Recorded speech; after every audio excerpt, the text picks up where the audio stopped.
कौनैन का मुख्तार खुदा तुमको बनाया,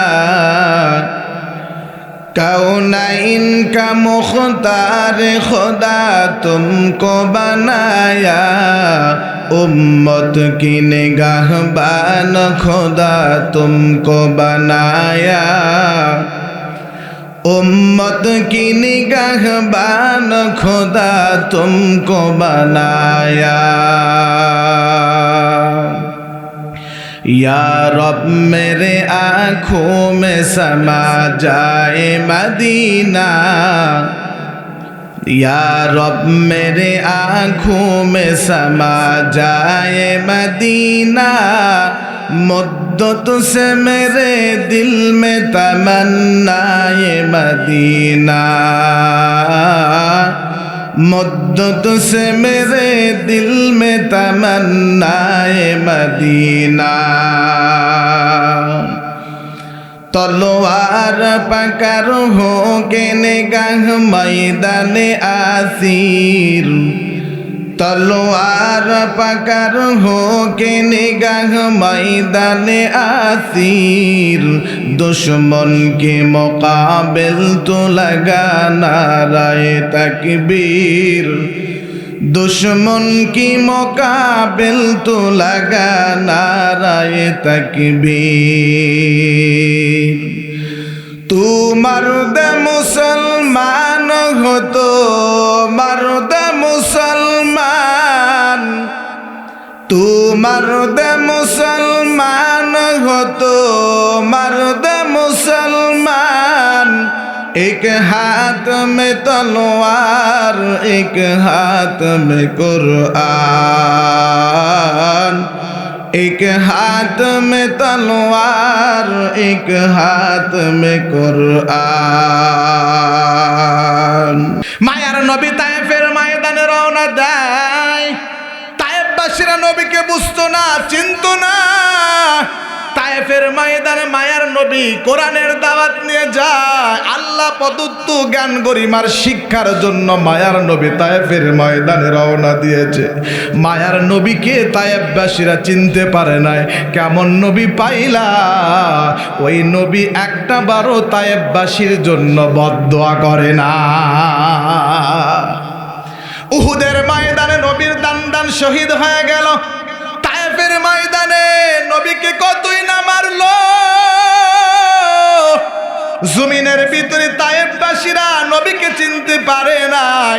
তায়েফের মানুষেরা ছোট ছোট মাসুম বাচ্চাদেরকে লেলিয়ে দিল, যাও যাও আব্দুল্লাহর ছেলে মোহাম্মদ মক্কা থেকে এসেছে, দূর করে দাও, পাথর নিক্ষেপ করে দাও। ছোট ছোট বাচ্চারা মায়ার নবীর চেহারায় পাথর নিক্ষেপ করলো, শরীরে পাথর নিক্ষেপ করলো। কিতাবের ভিতরে আসছে মায়ার নবীর চেহারা থেকে রক্ত জমিনে প্রবাহিত শুরু হয়ে গেল, শরীর থেকে রক্ত পড়ে যায়। কিতাব বলছে এরা নবীর উম্মতের দল, এরা পর্দার আড়ালের আম্মা জানেরা জমিন তালালে পরিণত হয়ে যায়, এমনকি জুতা পরিমাণ তো লালে পরিণত হয়ে যায়, জমিনে আটকিয়ে যায়। এমন একটা পর্যায়ে আল্লাহ সহ্য করতে পারে না, সহ্য করতে পারে না। মায়ার নবীকে আল্লাহ তাআলা জিবরাইলের মাধ্যম দিয়ে জানিয়ে দেয়, জিবরাইল রে যা যা আমার নবীকে মেসেজ করে দাও, আমি আল্লাহ জিবরাইলের মাধ্যম দিয়ে আমি তায়েফবাসীকে ধ্বংস করতে চাই। কেমন নবী জানেননি?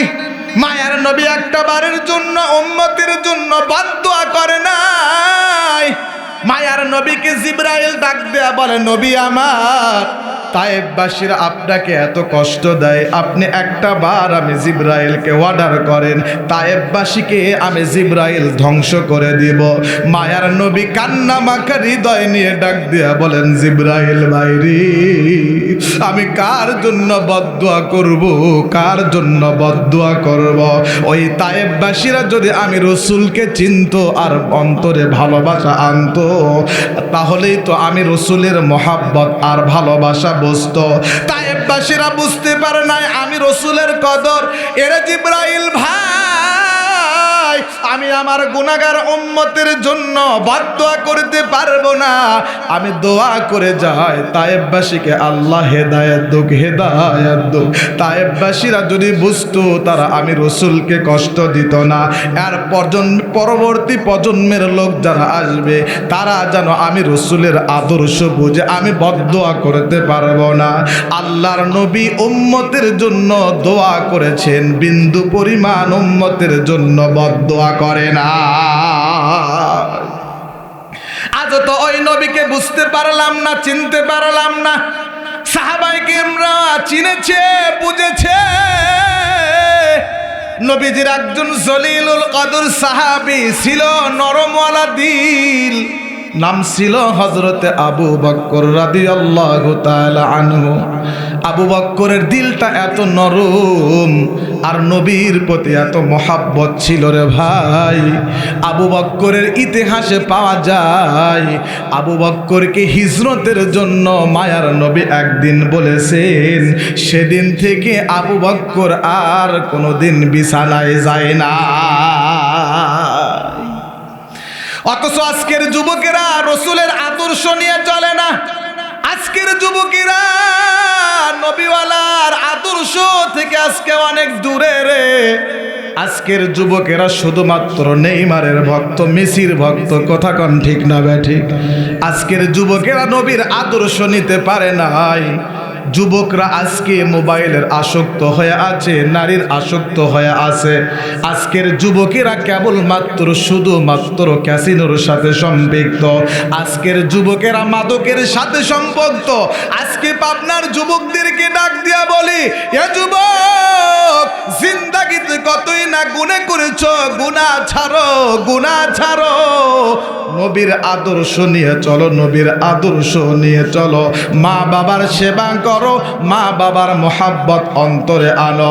আল্লাহর কসম করে বলি, নবীর ভালোবাসা আর মোহাব্বত যার অন্তরে থাকবে, আর সমাজের ভিতরে যুবক যদি সমাজের ভিতরে মুরব্বীদের দোয়া নিতে পারো, মা বাবার দোয়া নিতে পারো, এই সমাজের ভিতরে তুমি একজন আদর্শ যুবক হয়ে যাইবা।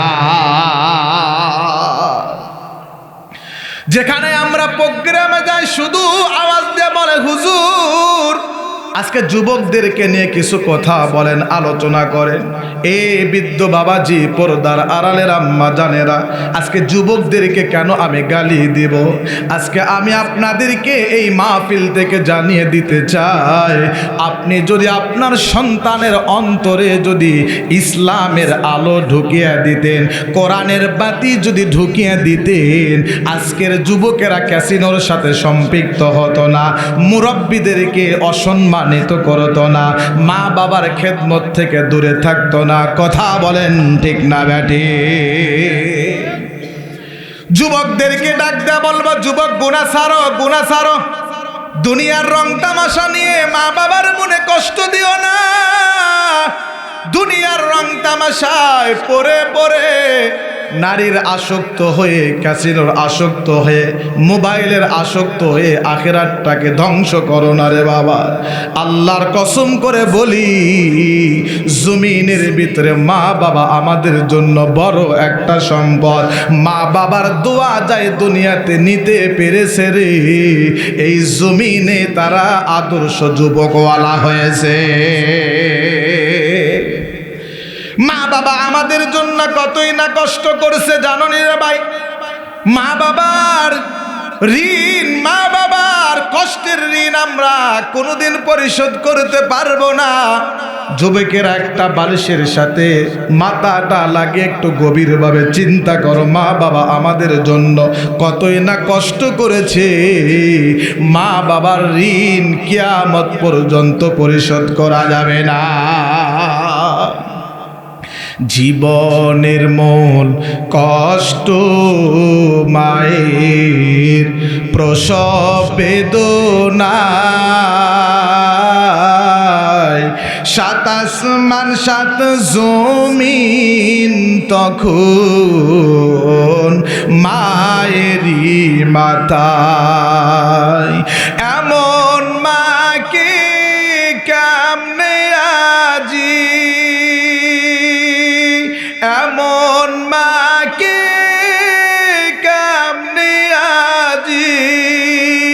যাব আমি ভুলিয়া, ও আমার প্রাণের মা, মা গো মা, কোথায় গেলে মোরে ছাড়িয়া, জনম দুঃখী এতিম আমি, চাই না কিছু ছাড়িয়া। আমি যখন ছিলাম আমার মায়েরই উদরে, চলাফেরা করতেন যে মায় কত কষ্ট করে, আমার সুন্দর মুখ দেখি মায়, আমার সুন্দর মুখ দেখি মায়, ব্যথা যাই যে হাসায়া, ও আমার প্রাণের মা, মা গো মা, কোথায় গেলে মোরে ছাড়িয়া, জনম দুঃখী এতিম আমি, চাই না কিছু ছাড়িয়া। জোরে বলেন না মারহাবা। এরে পাবনাবাসী, এ যুবক, আল্লাহর কসম করে বলছি, মার মনে কষ্ট দিও না, বাবার মনে কষ্ট দিও না। মা বাবা জমিনে আমাদের জন্য বড় একটা নিয়ামত। জমিনে যাদের মা আছে রে, বাবা যারা আছে, মা বাবার মর্ম সে আমরা বুঝি। জমিনে যাদের মা নাই, বাবা নাই, এরা যুবক, ময়দান থেকে আমরা যখন যার যার বাসায় চলে যাব, একদল যুবক গিয়ে দেখবে মা মা বলে ডাকে, মা উত্তর দেয় না, বাবা উত্তর দেয় না। আরেক দল যুবক ময়দানে আছে, মা মা বলার সাথে সাথে মা ভিতর থেকে দরজা খুলে দেয়। মা এত রাত্রে ঘুমাও নাই, মা ডাক দেয়া বলে, সন্তান রে কেমন করে ঘুমাইব, তুমি সন্তান ঘরে নাই, আমি মার চোখেও পারি না। ঘুম নাই, কান্না করে করে মা বলে, এ পাবনাবাসী, মার মনে কষ্ট দিও না, বাবার মনে কষ্ট দিও না। আল্লাহর কসম করে বলি রে যুবক, মা বাবার দোয়া নাও, মা বাবার দোয়া নাও। কত বেঈমানকে দেখি জমিনের ভিতরে মা বাবার সাথে নাফরমানি করেছে, মৃত্যুর সাথে সাথে কবরটা আগুনে জাহান্নামে পরিণত হয়েছে। মায়ার নবী সাহাবায়ে কিরামদেরকে নিয়ে একদিন জান্নাতুল বাকি চার ভিতর দিয়ে অতিক্রম করে। মায়ার নবী নজর করে দেখে জান্নাতুল বাকি চার ভিতরে সবাই আরাম আয়েশে ঘুমায়, একটা কবরের ভিতরে দাউ দাউ করে আগুন জ্বলে। সাহাবায়ে কেরামদেরকে আরজ করলেন, সাহাবায়ে কেরাম রে, দেখো ওই কবরের ভিতরে এত আগুন জ্বলে কেন, আগুন জ্বলে কেন? সাহাবায়ে কেরামরা খবর নিয়ে দেখে এক সাহাবীর অল্প দিনে মৃত্যুবরণ হয়েছে, কবরে আগুন জ্বলে। মায়ার নবী সাহাবায়ে কেরামদেরকে ডাক দেয়া বলে, সাহাবায়ে কেরাম, জমিনে দেখো মা বাবা বেঁচে আছে নাকি? বড় বদদোয়া পাইছে, বড় বদদোয়া পাইছে। সাহাবায়ে কেরামরা তল্লাশি করে করে মায়ার নবীকে নিয়ে সাহাবায়ে কেরাম ওই সাহাবীর মায়ের কাছে হাজির হয়ে যায়। মায়ার নবী চোখের পানি ফালাইয়া মাকে ডাক দেয়া বলে, বৃদ্ধ মাকে ডাক দেয়া বলে, আম্মা জান, সন্তানের উপর কি নারাজ, অসন্তুষ্ট নাকি? সন্তান দুনিয়ার মায়া ত্যাগ করে গেছে, কবরে আগুন জ্বলে, মা তোমার অন্তরে কষ্ট আছে নাকি? চোখের পানি ফালাইয়া বৃদ্ধ মা ডাক দেয়া বলে, নবী আমার, পুরাতন ইতিহাস আর আমাকে আপনি স্মরণ করে দিবেন না? কেন মা, কি হয়েছে? সন্তান কবরে আযাব, আযাবে গ্রেফতার, মা আপনি হয়তো অসন্তুষ্ট, কবরের ভিতরে আগুন জ্বলে, আগুন জ্বলে, মাফ করে দাও, মাফ করে দাও, নচেত আপনার সন্তান জাহান্নামের আসামি। মায়ার নবী বলে, বৃদ্ধ মা চোখের পানি ফালায়া বলে, নবী আমার সন্তানকে আমি বড় কষ্ট করে মানুষ করিয়াছি। আমি মা অল্প বয়সে আমার স্বামীকে হারায়া বিধবা হয়েছি। সন্তানের জন্য আমি আর দ্বিতীয় বিবাহ পর্যন্ত করি নাই।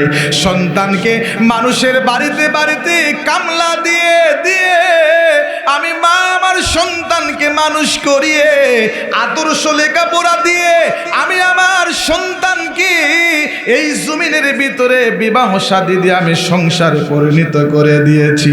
একদিন আমি বৃদ্ধ মা আমার সন্তানকে একটা কাজের জন্য অর্ডার করেছিলাম। আমার সন্তান তো আমার কাজ করে নাই, আমাকে বড় আঘাত দিয়েছে, আমার মাথায় বাড়ি দিয়েছে। নবী আমার, আমি আঘাতে জমিনে পড়ে গেলাম। জমিনে পড়ে যাওয়ার পর মাথা থেকে রক্ত বাহির হয়, ধরার মতো কোনো মানুষ ছিল না। আমি মার মনে বড় কষ্ট, মার মনে বড় আঘাত। আমি দুহাত তুলে মালিককে ডাক দেয়া বললাম, মালিক রে, সন্তানের জন্য কতই না কষ্ট করলাম, সন্তান আমাকে আজকে মাথায় আঘাত দিল। ও দয়ার মালিক, আমি সন্তানের জন্য বদদুয়া দিলাম, সন্তানের বড় একটা গজব দিবা, গজব দিবা, তবে দুনিয়ার জমিনে দিবা না, দুনিয়ার জমিনে দিবা না। আমি মা সহ্য করতে পারবো না, সহ্য করতে পারবো না। আমার সন্তানের মৃত্যুর পর গজবটা দিবা। মায়ার নবী বুঝতে পারলেন মা বড় কষ্ট পাইছে, এজন্যই কবরে আযাব হয়। মায়ার নবী আল্লাহকে ডাক দেয়া বললেন, মালিক, সন্তানের আযাবের চিত্রটা মায়ের চোখের সামনে ধরিয়ে দাও, মায়ের চোখের সামনে ধরিয়ে দাও। মায়ের সামনে যখন সন্তানের আযাবের চিত্রটা তুলে ধরা হয়েছে, মা দেখে হাউমাউ করে কান্না শুরু করে দিয়েছে। পাবনাবাসীর যুবক রে, মাকে চিল্লা না, মার কদর বুঝলা না।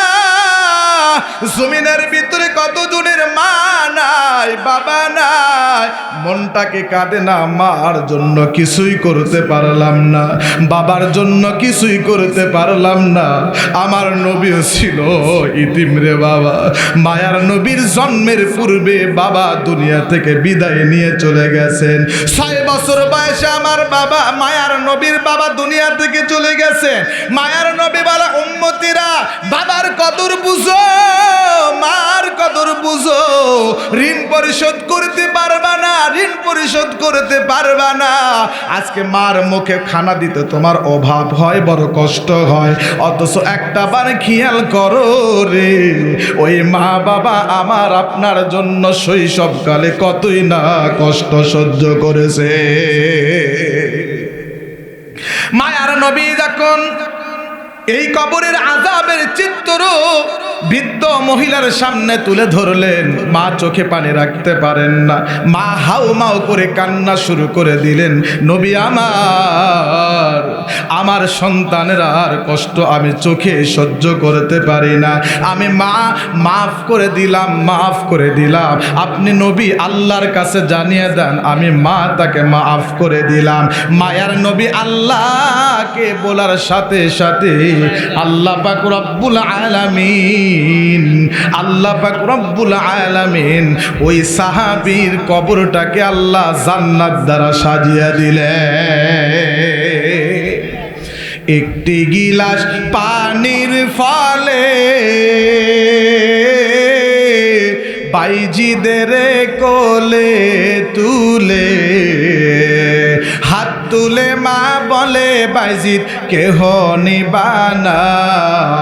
হাত তুলে মা বলে, বাইজিদ কেহ নিবানা। মায়ের দোয়া লও হে মুমিন, মায়ের দোয়া লও, মায়ের দোয়া লও হে মুমিন, মায়ের দোয়া লও। বিপদে পড়বে না তুমি যখন যেথায় যাও, বিপদে পড়বে না তুমি যখন যেথায় যাও। মায়ের দোয়া লও হে মুমিন, মায়ের দোয়া লও। চিল্লা বলেন না মারহাবা।